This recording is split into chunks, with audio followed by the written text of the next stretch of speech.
Hello there. Welcome back. I have more to talk about today. It's New Year's Eve. There's a lot going on in my life, but there's a lot going on out in the world. And there was something that I really wanted to record and talk to you about today because it really just hits close to home. And there's something about this article that I read that was just heartbreaking.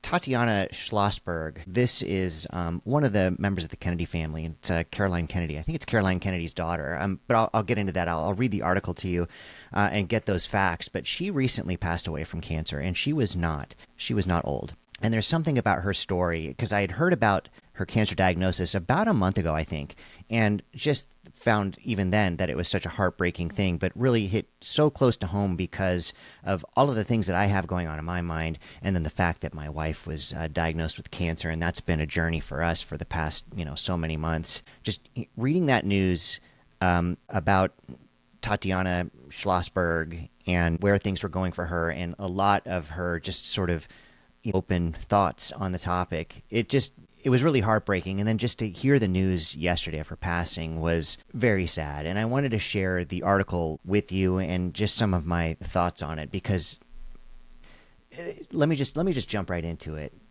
I've got it here on my screen, and I just wanted to share.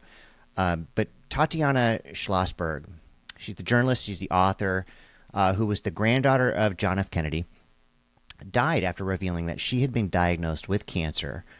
This was announced yesterday by her family. She was 35. And they say, "Our beautiful Tatiana passed away this morning. She will always be in our hearts," the family said in a social media post. This is a picture of her from Instagram. But if you go down and read some of the details, there's a lot about it that it's heartbreaking. Anytime anybody passes away, too early, or anytime anybody passes away, period, it's such a sad thing. But it's particularly sad listening to her talk about her thoughts and fears, because she just had a baby and she was diagnosed with cancer after giving birth. So let me read her story and just share some of my thoughts on it. So she was diagnosed on November 22nd. Actually, she announced in the New Yorker in November that she was diagnosed with leukemia, a rare mutation called inversion 3.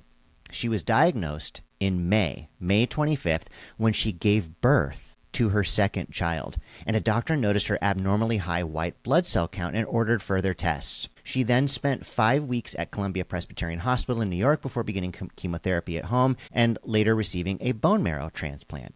She goes on to say that during the last clinical trial, "My doctor told me that he could keep me alive for a year, maybe," she wrote. And then she goes on to say that "My first thought was that my kids, whose faces live permanently on the inside of my eyelids, wouldn't remember me." And that really, there's something about that quote that really just gets me. She just had this baby, and the circumstance of her blood tests, or the doctor just being, vigilant during that process, allowed them to diagnose her condition. And having just given birth to her baby, she has these thoughts that now I've got this diagnosis. This diagnosis is terminal, and my kids at least this particular child may never know her or remember her. And it really just shook me up reading that. I think one of the reasons that it really just struck home for me is not only because of my wife's recent battle with cancer, but also just my own sort of, thoughts in my head about, you really just never know what's going to happen, and how important it is to really try your best to archive your life so that you have memories to share with others. This passage, this quote really struck home as well. She says, "Maybe my brain is replaying my life right now because I have a terminal diagnosis, and all these memories will be lost. Maybe it's because I don't have much time to make new ones, and some part of me is sifting through the sands," she said. In her essay, she reflected on the disbelief she felt upon hearing the news, given her healthy, active lifestyle.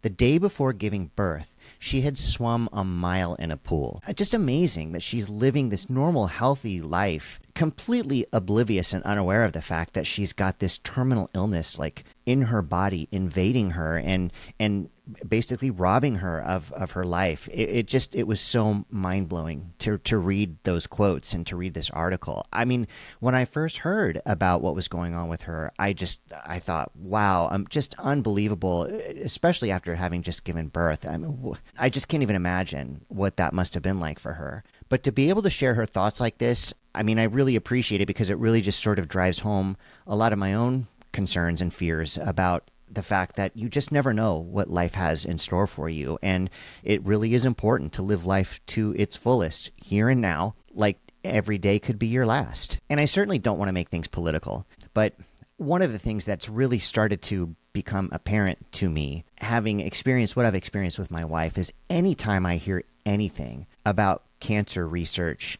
being defunded or funding being cut for cancer research, it's hard to not take it personally. It's hard to not take it as a personal insult. Just knowing what my wife and our family has experienced, anytime I hear that cancer research is at risk or it's going to be cut or it's going to be eliminated, I'm like, what is wrong with you? So let me read more about what she says along those lines. Schlossberg also criticized her cousin, Health Secretary Robert F. Kennedy, whom she said was, quote, an embarrassment to me and the rest of my family when he ran for president as an independent candidate in 2024. As he was being confirmed to President Donald Trump's cabinet, she was undergoing a clinical trial for CAR T-cell therapy. I watched from the hospital bed as Bobby, in the face of logic and common sense, was confirmed for the position despite never having worked in medicine, public health, or the government, she wrote. She added that given Kennedy's skepticism of vaccines and his public doubt over their safety, Schlossberg worried that now that she was severely immunocompromised and needed to retake her childhood vaccines, she may not be able to access them. Unbelievable just to have those thoughts and to know that that is a fear that you've got as a direct result of your own family and the decisions that they are making. I can't even imagine what this poor woman was going through. Cancer research is so important. And the reason I say that is because I've done a little bit of, sort of casual research on the topic. I had followed a documentary, I think it was on Netflix, that talked about some of the work that they're doing just globally to work with things like CRISPR and, mapping the human genome to understand what is it that causes our body to not know how to fight cancer.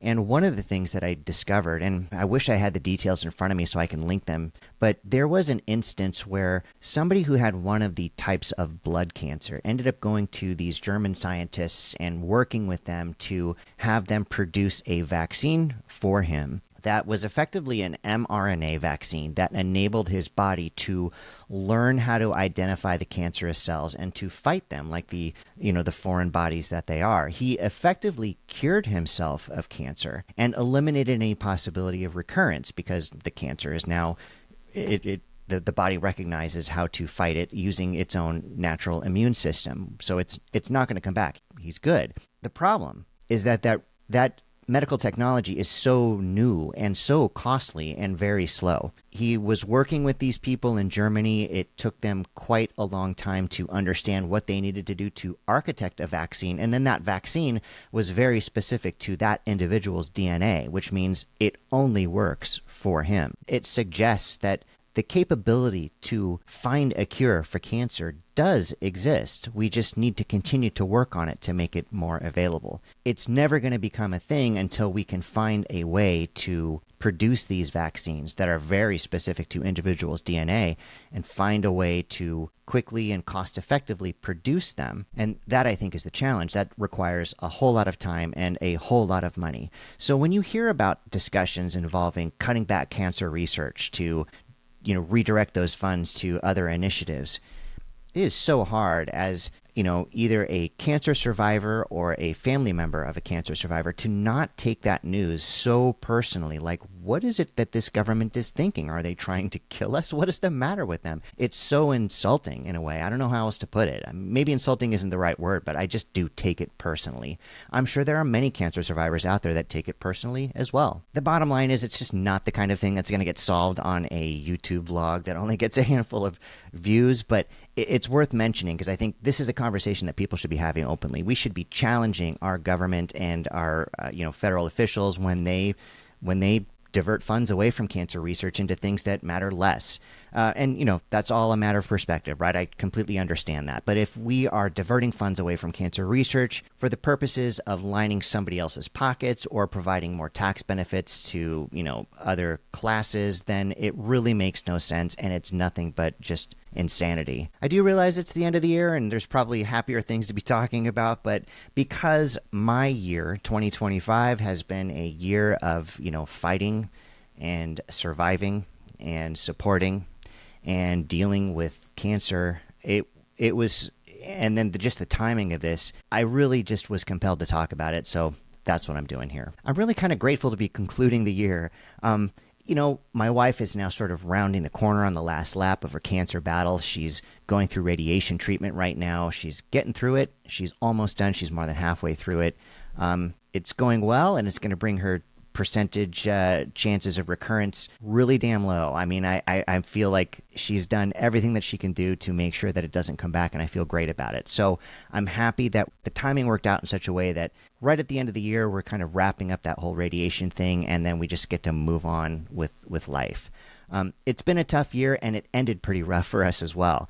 In my house, we put up some Christmas lights. We were excited for Christmas, and then here in LA, the storms picked up. We got the atmospheric river dumping water all over us, which got the water to nicely align all the way down those Christmas light cords and directly into an unsafe outlet outside of our house, which resulted in a short that took out maybe 25% of the circuits in our house. That was no fun. Took us many days to get back online. That was also no fun. We've got our electricity restored at no small cost, by the way, but it's back, and I'm grateful that that's behind us. I'm not grateful at the invoice, but I'm grateful that that issue is behind us at least. I've got two very interesting, kind of expensive, but really fun and effective cameras now that I can use so that I can really start the new year off right and dedicate myself to this vlog, as well as all of the other channels that I want to create. I'm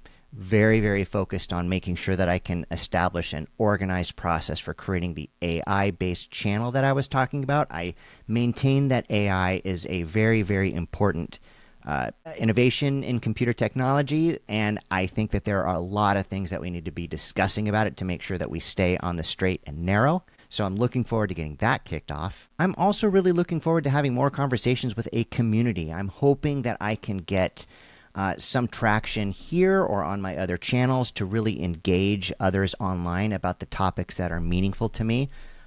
I don't care where that happens, just so long as it can happen. I think I would feel pretty satisfied. My career is another thing that I really want to see get back into shape. When this whole cancer thing happened, it really threw me for a loop. I just don't handle bad news very well. I resist change. It's an embarrassing thing to admit, but I really do. And any kind of change that is, something that you really can't control and has such a negative impact is really difficult for me. It can really throw me off. And I was at a state in my career where I felt I needed to be, gaining more traction. I needed to be gaining more ground. I needed to be doing better than I was. So I made some big moves.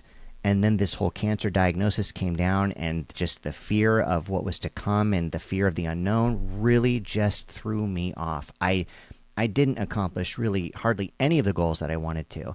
And I spent most of my energy trying to get back on track and just make sure I can keep the lights on. So finding work as an independent contractor was pretty tricky, but I did find a couple of gigs, and I'm on one right now that's really, really great. It's really great. It's really rewarding. I work on a platform called Salesforce. You've probably heard about it before. If you're in sales or service automation, Salesforce may be something that you're familiar with.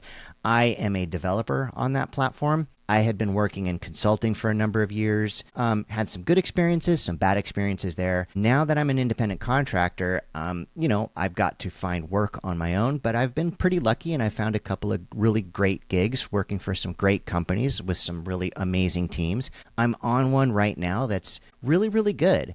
I'm enjoying it. I was a little unsure at first, but I really feel like I've picked up my momentum, and I'm really liking it. I have a really good team. I work with smart people.